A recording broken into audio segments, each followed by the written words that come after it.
Hi, Dr. Heidi. How are Hi, you going Sammy. on this freezing cold Tuesday morning? It's cold here in the Waikato. What's it like in Masterton? Beautiful. Sunny. Was cold this morning, but we're beautiful day. Oh, beautiful. So I'm super excited to be talking to you about dogs, joint health and mobility this week because it's actually our senior week this week. So we do this once a year where we do 20% off senior supplement just to treat all of our older dogs. And also it's a great way for people to try senior if they haven't, because it's not just for old dogs. You can feed it to all dogs because it's great for their joint health. It's great for their cognitive health as well. But yeah, what we wanted to talk today about is older dogs and joint immobility. So I'll jump into Right. my questions. How do I know if my dog is experiencing joint pain, or is it just slowing down with old age? So many owners assume that their dog is just getting old when in reality they're actually experiencing chronic pain. So there's Yeah. some signs of joint discomfort that we like to teach people to look for. So if your dog is reluctant to jump into the car or to jump up on a piece of furniture, that can indicate that they are experiencing chronic pain. They might be slower when they've had a rest and they get up to rise and they're quite slow and stiff.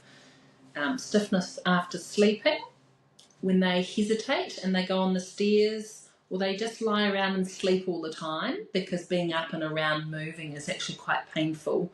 So the dogs tend to lessen their world.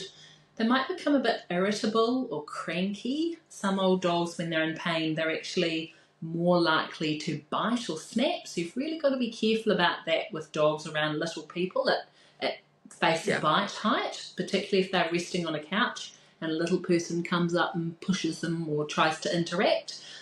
And a lot of dogs will lick their joint excessively. That's a great tip, that your dog's in Oh, pain and you need to do some things to help them with that. that's so interesting. So they'll lick the joint, like they'll just, Mm-hmm. it's not itchy skin, it's like they're Mm-hmm. licking, they're kind of trying to soothe Joint it pain. themselves on the outside. Mm-hmm. Yeah, that's interesting. Mm. What role does diet and gut health play in joint inflammation? So that's where holistic medicine differs Yeah. significantly from the conventional approach. The gut and joints are significantly interrelated. And we've talked about it before, but 90% of the dog's immune system resides within the gastrointestinal tract. When the microbiome becomes inflamed, inflammatory chemicals whiz around the body, and then those things contribute to chronic pain, inflammation, and joint degradation in the dog. So there's a few foods that really promote inflammation that we would love owners not to feed to their dog. So particularly things that are highly processed food. So the excess omega-6, refined carbs, artificial preservatives, synthetic colours, and very low quality protein. We want them to be feeding whole foods that more support the joints. It all really just starts in the gut, doesn't it? Like, do better, keep them healthy. Everything else sort of falls into place. It might be helpful for me to explain to people again what foods do support joints. Yeah, So great. oily Yep, do. fish, Yep. salmon, sardines, green lip mussel, bone broth. My good Yeah. old scrambled eggs in the morning for your old dog with some Yes. doggy Yeah. daily tossed in there. Blueberries, turmeric, leafy greens, pumpkin, and our beautiful Yeah. New Zealand very high vitamin C, kiwi fruit. Those things are really, really supportive of joints, and I do know that some of those things are in your Doggy Daily product. Yes, they are. They sure are. You've literally just listed off maybe half of our ingredients. So it's good. Are there certain dog breeds or life stages that are more at risk of joint problems? Like, if I buy Absolutely. a Great Dane, I'm kind of going to have joint problems, aren't I? Well, not necessarily. Maybe So, not. Yeah. interestingly, I mean, they're a Great Dane. They're a big Yeah. dog, and big dogs like big people. Yes, Mhm. absolutely. We tend to see more joint issues because of physical size and weight. But I also say to people, if you have a very lean Great Dane, That's Yeah. very protective for joints. And your lean Great Dane will be at less risk than your friend's obese Labrador Retriever.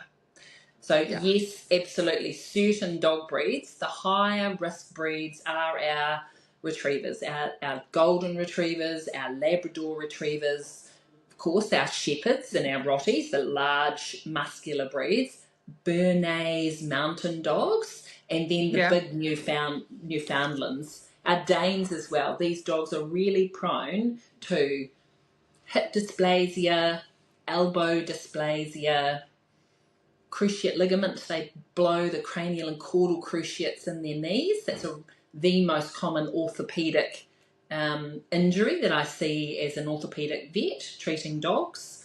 So the leaner the dog, the less likely they are to blow those ligaments. And then, of course, osteoarthritis in those breeds, we tend to see them. There are other breeds that are not large, giant breeds that have unique risks. So, of course, you'll Yeah. remember our Dachshunds, our long, Mm. low wheelbase with short legs and a very long spine. So the pressure is right through the middle of their back. So those breeds are prone to spinal disease or IVDD. Our Frenchies, of course, our spinal and our hip issues, and our border collies are our athletes. So they suffer from ligament injuries, cruciate injuries, because they're up and over fences and going through things at great rates of speed. So yeah, those are the Yeah. breeds to I look was out for. I was gonna say that, yeah, so there's joint health and there's like big dogs sort of like maybe a bit more prone, but then there Mm-hmm. is like this super active farm dog that's Mm-hmm. just overexerting himself really. Mm. Mm.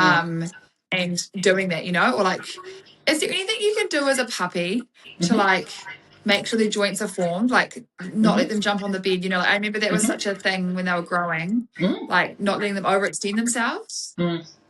So there's three things I suggest for puppies. Very, very Yeah. straightforward, very simple. Number one, excess calories. Don't let your puppy become overweight or obese in the first year of their life. That's the single greatest thing you can do to protect your dog, regardless of your dog's breed, for life, is set them up in that first year for success, not for failure. Avoid excess calcium supplements. So we talk about building bone and joints out of building blocks. So if you imagine a very simple analogy for people is that their bones are a brick fence and calcium is the bricks. So if you have an excess calcium, you have a really, really high fence with lots of bricks in it, but you're missing the mortar. So you're missing the hydroxyapatite that binds all of those calcium together. So you'll have a really, really giant dog with weak, brittle bones Yeah. versus you don't not as much calcium, but you have hydroxyapatite binding that all together. So it's a balance issue. It's not a poor calcium into large breed dog because you'll get a structural deviation of valgus or varus or what we Mm. call broken forward, which is where the structure of the front of the carpus of the dog bends forward and they look, terrible. These poor puppies come in and they've got angular limb deformities. Yeah. So those are things to avoid. But obesity, for me, Sammy, is number one. If you can avoid that in the puppy, you're winning as an owner. Very good. Yeah. And also, I think it just comes back to as well that this whole joint conversation we're having and what we spoke about last week with weight management is that if your dog is lean and in good shape, joint Mm-hmm. issues are pretty much like, be unless they are an active dog and they've actually hurt themselves, like an athlete would. Mm-hmm. Then they shouldn't really get joint issues because it's like just like humans, like if you're a little bit overweight, you're putting extra pressure on your joints. Like getting your dog into prime condition is going to really help their joints rather than feed them 1,000 green muscle treats. Like let's work on their diet first and get them a bit leaner. Most powerful intervention you can make as an owner. Number one, keep Weight. your dog lean. Yeah. Even a Keep your small dog amount lean, of weight exactly. increases their joint loading. Yeah, and it is. It's so hard when you see like a dog that is overweight. So you would see them way more than I do. And you're like, oh God, like you can see them kind of like wobbling and it's just so hard on their like joints that they can't do. Because I guess my last question was, what can dog owners do at home to support their dog's joint health before problems start? And I'm pretty much answering it myself. Keep them lean. That's Is right. there any Yeah. yeah, Keep them lean. Build yeah, muscle. So yes, yeah, muscle is really, really protective. Muscle is nature's joint brace. So for those of us that work ourselves on building muscle, it's to support yeah, our joint structure and our bones, our spine that holds us up. So building muscle, regular walking, hill climbing, so you're really focusing on building a good belly of the muscle mass. Swimming for yeah, dogs is really great and really supportive yeah, if your dog's okay with water. Nice warm water is really lovely for a senior dog, and you can get some really cool floaty little life jackets so they don't go under if they're a little bean like a dachshund with little wee legs, but they yeah. love motorboating around in their little shark tank top life jackets. Those are really, really fun. And then, controlled strengthening exercises. So we have an English trained pet physio and rehab person that works within our Yeah. veterinary practice here at Vet Care, and she works specifically with strengthening exercises for seniors to really assist them to support their joints and to reduce the risk of injury. As we do in people, it's also available for pets. That's Feeding them so a cool. whole anti-inflammatory diet, also really Yeah, important. Again, protecting their microbiome. So starting your joint supplements early. So don't yeah, wait until your dog is 7 or 8. yeah, Joint supplements are really protective, and they're like all things, they don't happen overnight. They build up with time. So don't wait until your dog's arthritis develops. You really want to consider incorporating green lip mussels, collagen, uh, bone broth, fish oil, and actually even the eggshell you can crush and put that in your dog's food. That eggshell yeah. membrane is really, really helpful in terms of just before symptoms appear, and that'll help keep your dog moving. It'll help lubricate their joints, and of course regular, moderate exercise for all dogs. I was talking the other day and explaining that most dogs in New Zealand only get about 20 minutes of exercise in the Mm, whole day. It's just not enough. They're not yeah. designed to sit there for 23 and a half hours of a day doing nothing. So, you don't want to be a weekend warrior pattern with your dog. You want to do a little bit more often, more moderately. And I appreciate it's very, very cold in the morning for people. So think about what you can do for those 2 to 3 months of the year. Good for you, good for your dog. Can you take a longer lunch break? Do you have flexibility in the workday to say lengthen your lunch time if you're close to home? Yeah. Maybe that's the day that you're working from home, and get out in the sunshine and exercise with your dog during that sunny part of the day and make it a good hour. Good for you, great for the dog. That's my holistic point of view in terms of getting rid of the sad that we all experience with lack of vitamin D and sunshine and cold in the winter. I know, and it is. It's like it gets cold and you come home, you're, oh, I've got to take Jax for a walk, but it's so important to him. And we've also been, we mix it up now. So like I might take him for a walk in the morning, and then Jono takes him for a bike ride in the like in the afternoon. So it's like Oh, he gets to really like stretch his legs and run and sniff and like go into the bushes and catch up to the bike, and like they do a marvellous. big loop, and and it's like giving him that variety because Yeah. he doesn't want to be off. He doesn't want to be on a lead with mum every time on this boring No. walk that he does. It's And like, let so him it's like burn it also off. giving your dog variety, letting them sniff the tree. Like, don't keep pulling them away. Like they love. I No. just love letting him sniff everything he wants and like making the walk about him rather than me trying to like be like, come on, let's get this done. It's Yeah, just so that's right. You important for don't want to them. pull them Yeah, along on their walk. Their yeah, walk is their part of their day. yeah. They So wait he's the whole outside. Like, day to spend yeah, those 20 minutes with you. Let them yeah, do what they want in the way that they want to express their behaviour. That's yeah. joyful for them. That's It's signals of joyful. being Yeah, out in the world. So, yeah, great. That's great no, advice. And then the last thing is provide secure footing. So I see a yeah, lot of dogs that are older, they're becoming frail, they're losing some muscle mass, and they've skidded over or they've been shoulder charged by a stronger, younger dog.